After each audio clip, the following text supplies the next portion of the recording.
மோடி சந்திப்புக்கு பிறகு ஒன்றிணைய வாய்ப்பு இருக்கா அதிமுக? தலைவர்கள் ஒன்றிணைவாங்க, தொண்டர்கள் எங்கே இருக்காங்க? காலாவதியான தொண்டர்களை வச்சுக்கிட்டு என்னத்தை பண்ணுவீங்க? இப்போ கூட்டிகிட்டு வந்து ஜெயராஜ் வச்சு படம் எடுத்தீங்கன்னா ஓடுமா? ஜெயலலிதா அவர்கள் மறைவுக்கு பிறகு அதிமுகவே ஒரு கேள்விக்குறியாக இருந்துச்சு. ஆனால் எடப்பாடி பழனிசாமி தான் டெல்லி போய் அதை வந்து ஒரு ஆச்சரியக்குறியாக மாற்றினார்னு உதயகுமார் சொல்கிறாரு. கரெக்டு. இன்னுமாடா இருக்குதுன்னு ஆச்சரியப்படுறாங்க எல்லாரும். அந்த கேள்வி கரெக்டாக தான் சொல்லியிருக்கு.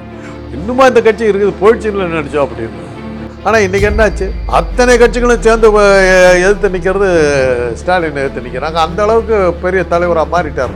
நேற்று முளைச்ச விஜய் கூட ஸ்டாலினை ஒழிப்பேன்னு சொல்கிற அளவுக்கு வந்துருக்குதுன்னா, எப்படி கலைஞர் அந்த காலத்தில் இருந்தாரோ அதே மாதிரி தான் ஸ்டாலினை பற்றி எதிர்த்தோ ஆதரிச்சோ தான் தமிழ்நாட்டு அரசியல் இப்போ நிற்கும். அது மாத்திரம் இல்லை, இன்னும் சொல்லப்போனால் ஒரு படி மேலே போய் அகில இந்திய அரசியல் ஸ்டாலினை எதிர்த்தோம் ஆதரிச்சுருந்தாங்க. ஆட்சி கலைப்போ பார்க்காதவங்கள திமுக எத்தனை தடவை கலைச்சிருக்காங்க, திருப்பி தான் வந்துருக்கு. இதெல்லாம் வேறு யார்கிட்ட சொல்லணும். ஒரு ஆட்சி கலைப்புக்கு அப்புறம் எம்ஜிஆர் என்ன ஆனாருன்னு தெரியும். பல்வேறு இடங்களில் போஸ்ட் ஓட்டுறாங்க, அண்ணாமலை மாற்றக்கூடாது, திமுகவுக்கு அண்ணாமலை கண்டால் பயம் அப்படின்னு சொல்லலாம். போட்டு அது என்ன வேணாலும் சொல்லிட்டான், அவங்க ஆசையை அவங்க தீர்த்துக்கிறாங்க பேசி. ஆனால் அந்த வகையில் என்னை பொறுத்தவரை எனக்கு தனிப்பட்ட இடம். காமெடி பீஸ் ஒருத்தர் இல்லைன்னா நான் என்னத்தை பேசுறது? இப்போ நீங்களாம் வந்து கேட்டிங்கன்னா அவரும் சீமானு இல்லைன்னா எங்களுக்கு எப்படி டைம்? திமுகவை ஆட்சியிலேருந்து அகற்றும் வரைக்கும் நான் செருப்பு போட மாட்டேன் அப்படின்லாம் சபதம் விட்டார். கரெக்ட். அதே மாதிரி செருப்பு முதல்ல ஷூ போட்டார் அவர்.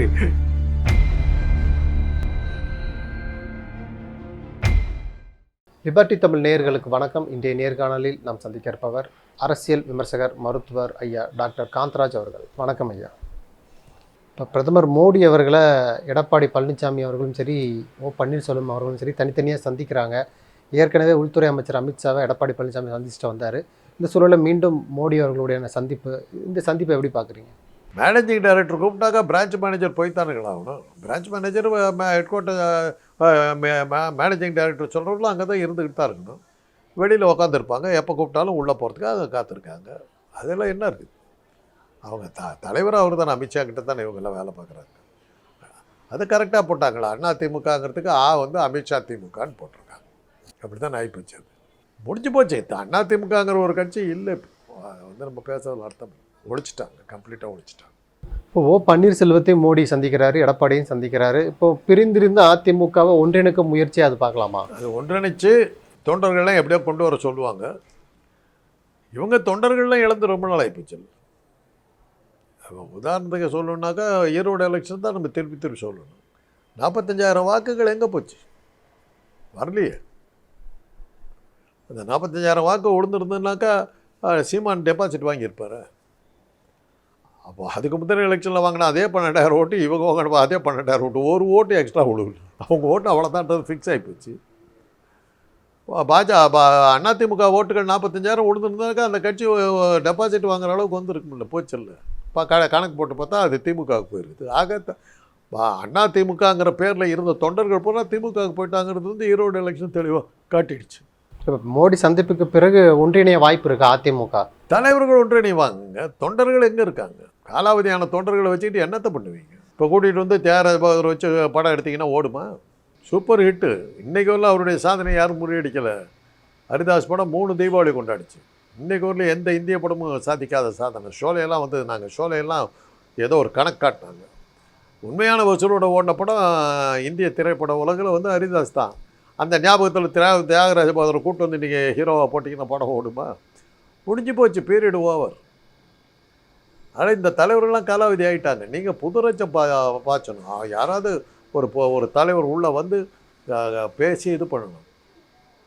அது மாதிரி வரணும். இப்போ வந்து திராவிட இயக்கத்தில் இருந்தபோது, திராவிட கழகத்தில் திமுகவில் அண்ணாவுக்கு அடுத்தாப்படி சம்பத்துக்கு அடுத்தாப்படி நாவலருக்கு அடுத்தாப்படி பேராசிரியருக்கு அடுத்தாப்படி என் வி நடராஜனுக்கு அடுத்தாப்படி மதியழகன், சத்யவாணிமுத்து, இவங்க தான் தலைவர்களாக இருந்தாங்க.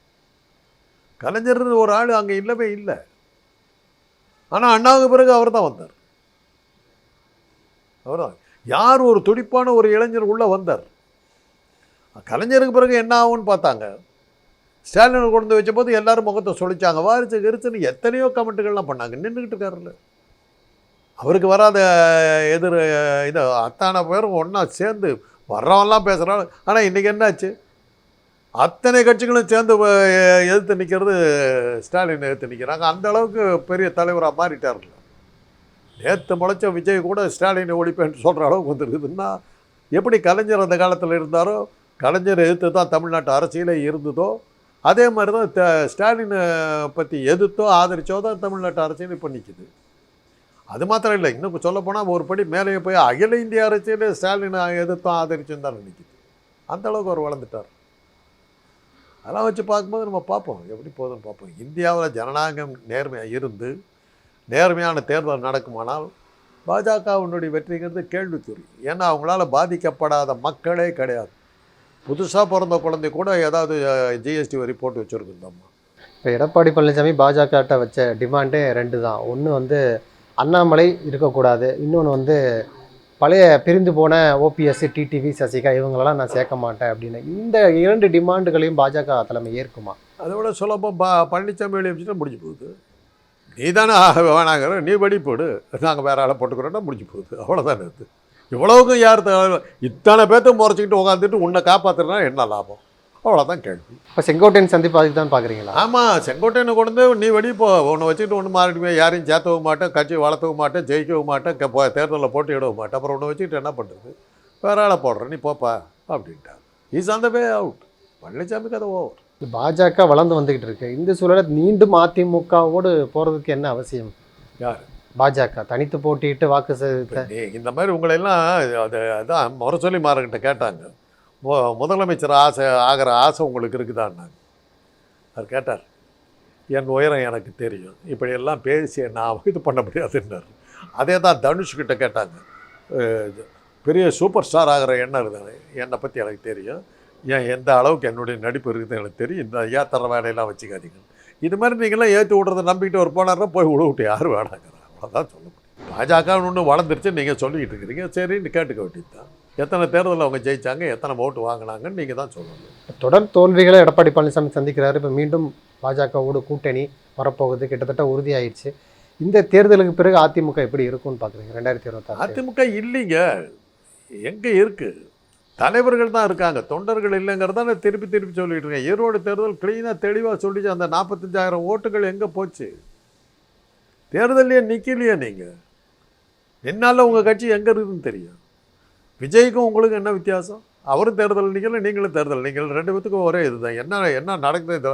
ஆனால் யூடியூப்காரர்கள் வந்து பல கோடி பேர்கள் சேர்ந்து விட்டார்கள் விஜய் கட்சியில். ட்ரம்ப், பைடன் உட்பட அமெரிக்காவிலெல்லாம் அவருக்கு ஆதரவு பெருகிக்கிட்டு இருக்குது. அமெரிக்கா தேர்தலில் விஜய் போட்டிடுவார், என்னென்னமோ எழுதுறீங்க, உங்கள் ஆட்சியே எழுதுறீங்க. நீங்கள் எந்த அளவுக்கு மக்கள்கிட்ட போயிருக்கீங்கன்னு யாருக்கு தெரியும்? இப்போ நீங்கள் தினம் வந்து என்னை பார்க்கறதால உங்களை அனுப்பிக்கிட்டு நான் போய் எலெக்ஷன் நின்றுட முடியுமா? இந்த அனுபவத்துக்கு தெரியும். இது ஏற்றி விடுவாங்க. இதெல்லாம் வச்சு இதனால் என்னென்னா காந்தராஜ் ஒரு ஆள் இருக்காங்கிறது தெரியும். ஒரு ஒழிய காந்தராஜ் ஒரு சக்தியாக மாற முடியும். ஜெயலலிதா அவர்கள் மறைவுக்கு பிறகு அதிமுகவே ஒரு கேள்விக்குறியாக இருந்துச்சு. ஆனால் எடப்பாடி பழனிசாமி தான் டெல்லி போய் அதை வந்து ஒரு ஆச்சரியக்குறியாக மாற்றினார்னு உதயகுமார் சொல்கிறாரு. கரெக்டு. இன்னுமாடா இருக்குதுன்னு ஆச்சரியப்படுறாங்க எல்லாரும். அந்த கேள்வி கரெக்டாக தான் சொல்லியிருக்கேன். இன்னுமா இந்த கட்சி இருக்குது, போயிடுச்சுன்னு நினச்சோம் அப்படின்னு. என்ன பண்ணார் பழனிசாமி? 12 தோல்வி பழனிசாமி ஆச்சரியக்குறியாக மாற்றிருக்காரு. அதான் முடிச்சு விட்டாரு கட்சி. எலெக்ஷன்லேயே நிற்காம முடிச்சு விட்டாரு. அப்புறம் என்ன இருக்குது? அரசு எங்கே இருக்குது அந்த கட்சி? தேர்தலையும் கூட நிற்கிறது இல்லையே. கடந்த 3 இடைத்தேர்தல் நிற்கலையே. அப்புறம் என்ன இருக்குது? அரசியல் கட்சி என்ன இருக்குது?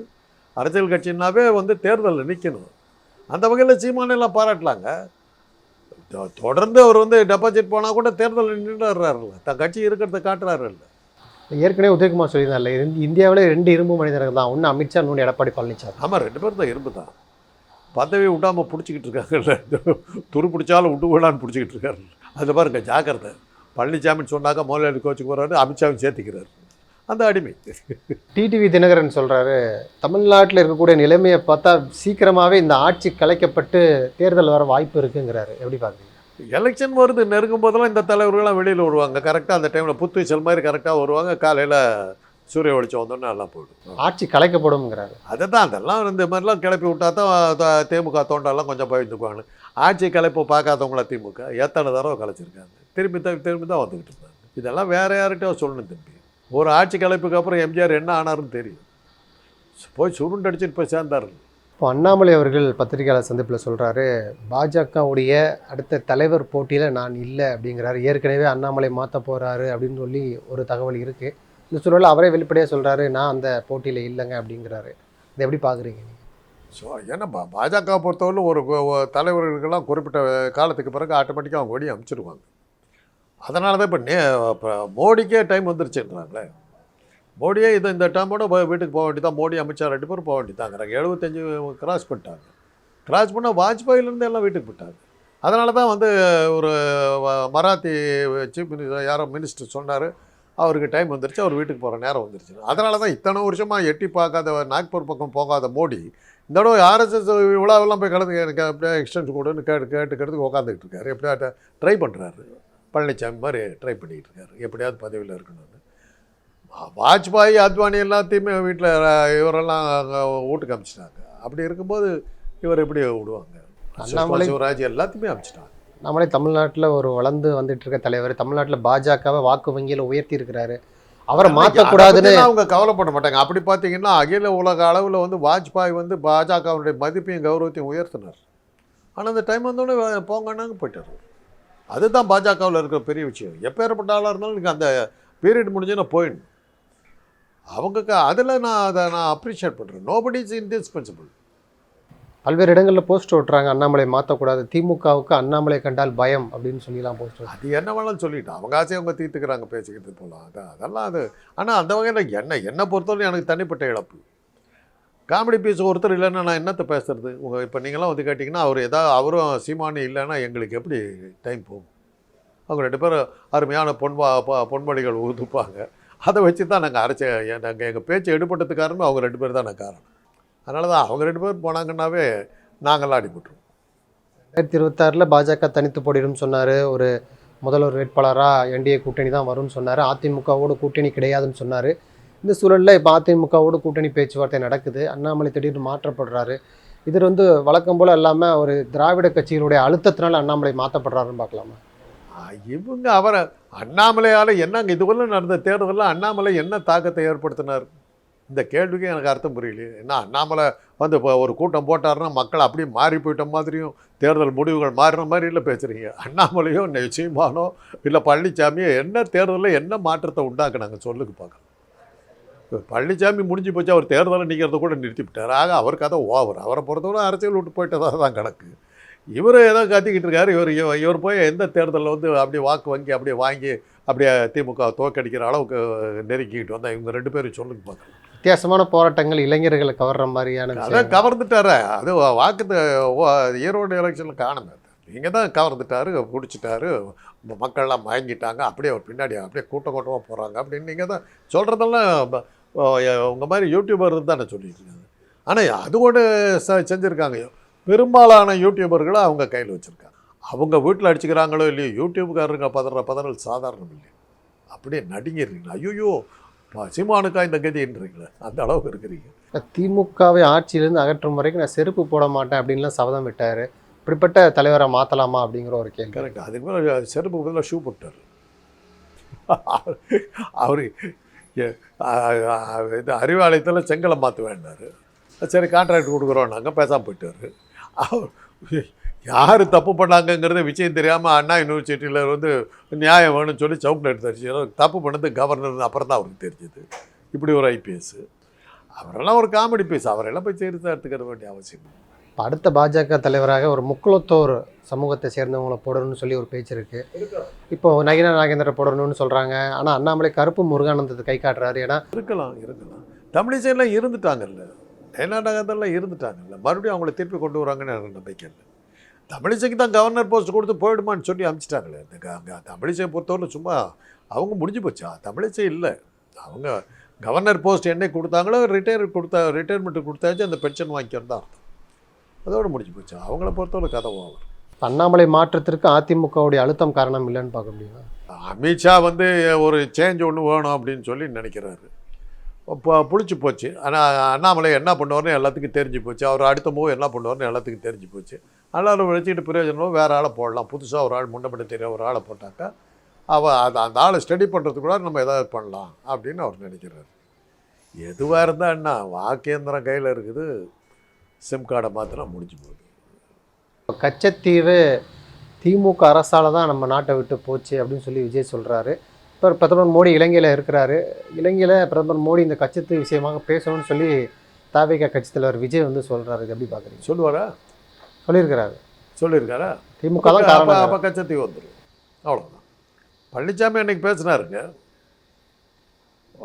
கச்சத்தீவை கொண்டு வர்றது நீங்கள் வந்து மத்திய அமைச்சரவையில் மந்திரியாக இருக்கும் கொண்டு வந்துருக்கலாமேனாரு. சரி, அவங்க தான் தப்பு பண்ணாங்க, அவங்க அயோக்கியத்தனம் பண்ணாங்க, துரோகம் பண்ணிட்டாங்க உங்கள் இது பிரகாரம். நீ அவங்களோட கூட்டணியில் இருந்தீங்க, ஆட்சி நீ சீஃப் மினிஸ்டராக இருக்கும்போது அவங்களோட கூட்டணியில் இருந்தால் அப்போ போய் கேட்டுருக்கிறதாங்க. அவங்க கூட்டணியில் தமிழ்நாட்டில் இருக்கலை, டெல்லியில் தான் இருந்தாங்க. இருந்தாலும் வந்து அவங்க அதை செய்யலை, அது துரோகம்டா. நீ இங்கேயே கூட்டணியில் இருந்தால் அங்கேயும் கூட்டணியில் இருந்த. ராஜபக்சே வர்றாரு பட்டாபிஷேகத்துக்கு, மோடி பட்டாபிஷேகத்துக்கு அவர் தான் வர்றாரு. அன்றைக்கி போய் அவங்க உட்காந்து கச்சத்தீவை கொடுத்தா தான் ஆச்சுன்னு கையெழுத்து வாங்கியிருக்கலாமே. பாட்டாளி மக்கள் கட்சி மாதிரி தான் எலெக்ஷன் ராம்தாஸ் சொல்லுவார், யார் வண்டி மக்களுக்கு 10.5% இடம் ஒதுக்கீடு கொடுக்குற அவங்களோட கூட்டணி எல்லா எலெக்ஷனும் அவர் சொல்லிட்டு இருப்பார். ஆட்சியிலேயே உட்காந்துருந்தே அப்போ ஏப்பா பண்ணலன்னு கேட்டபோது அதுக்கப்புறம் தான் அது கந்தலாச்சு. அவர் நிரந்தர கோரிக்கைகள் இதெல்லாம். கச்சத்தீவு ஏன் கொடுத்தாங்கங்கிறதுக்கு அன்றைக்கி அயல் நாடுகள் கொடுத்த அழுத்தம். இந்திரா காந்தி மாநில அரசை கேட்காம தான் கொடுத்தாங்க. 2 இடத்த கொடுத்தாங்க. பேருபாரின்னு ஒரு இடம் பாகிஸ்தானுக்கு கொடுத்தாங்க, கச்சத்தீவை வந்து இலங்கையை கொடுத்தாங்க. 2 இடத்துலையும் போராட்டம் நடத்தினாங்க, ஒன்றும் முடியல. அயல் நாடுகளுடைய இது பிரகாரம் கொடுத்துட்டாங்க. அப்போ ராமநாதபுரம் ராஜா வந்து இதெல்லாம் கொண்டு வந்து காட்டினார், பட்டாவெல்லாம் கொண்டு வந்து காட்டினார். அவருடைய நிலம் அது. அப்படி பார்த்தீங்கன்னா இலங்கையே வந்து ராமநாதபுரத்தினுடைய மாவட்டமாக இருந்தது. அவருக்கிட்ட இருந்தபோது தான் பிரிட்டிஷ்காரர்கள் அது சுதந்திரம் கொடுத்து அது தனி நாடாக மாற்றினாங்க. அதோட ராமநாதபுரத்தினுடைய மாவட்டம் தான் அது. இதெல்லாம் இன்னி போய் கேட்டுக்கிட்டு இருக்க முடியாது, இதெல்லாம் இன்னி போய் கேட்டுக்கிட்டு இருக்க முடியாது. நன்றி சார். நிறைய நல்ல தகவல்களை நேயர்களுக்கு சொல்லியிருக்கீங்க. உங்களுடைய நேரத்துக்கு மிக்க நன்றி.